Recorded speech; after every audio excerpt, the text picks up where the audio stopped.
Taraqqiyot strategiyasi markazi tomonidan joriy yilning 20-avgust kuni Xitoy Xalq Respublikasining O'zbekistondagi elchixonasi bilan hamkorlikda O'zbekiston strategiyasi jurnali maxsus sonining taqdimoti hamda Shanxay hamkorlik tashkiloti davlat rahbarlari kengashining 25-yig'ilishi va O'zbekiston-Xitoy strategik hamkorligiga bag'ishlangan davra suhbati tashkil etildi. Hozir shu haqda. Joriy yil 31-avgust 1-sentyabr kunlari Xitoyning Tianjin shahrida Shanxay hamkorlik tashkiloti davlat rahbarlari kengashining 25-yig'ilishi bo'lib o'tadi. Ushbu muhim siyosiy tadbir arafasida Taraqqiyot strategiyasi markazi tomonidan Xitoyning O'zbekistondagi elchixonasi bilan hamkorlikda O'zbekiston strategiyasi jurnali maxsus sonini tayyorladi. Nashrda O'zbekiston-Xitoy munosabatlari va Shanxay hamkorlik tashkiloti doirasidagi ko'p tomonlama hamkorlikning dolzarb yo'nalishlari yoritilgan. В этом году Китай председательствует.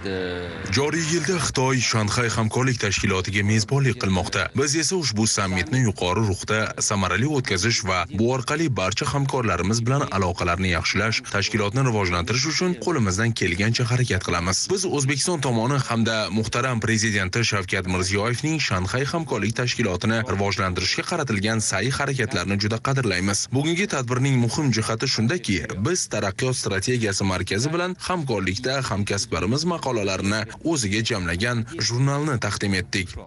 O'zbekiston va Xitoy nafaqat ikki tomonlama, balki ko'p tomonlama formatda ham hamkorlikni kengaytirib bormoqda. Nashrda O'zbekiston-Xitoy munosabatlarining istiqbollari, Shanxay hamkorlik tashkiloti doirasidagi hamkorlikning ahamiyati va uning mintaqaviy barqarorlikka qo'shayotgan hissasi atroflicha yoritilgan. Xitoy-O'zbekiston o'rtasidagi turli sohalardagi hamkorlikni amaliy natijasini o'zida mujassamlagan mana O'zbekiston strategiyasi jurnalining maxsus sonini taqdimoti bo'lib o'tdi. Mana shu munosabatlarni tahlil qilishda, ularni yangi bosqichga olib chiqishda bu jurnal muhim bir ma'lumot manbai bo'lib xizmat qilishiga umid qilamiz.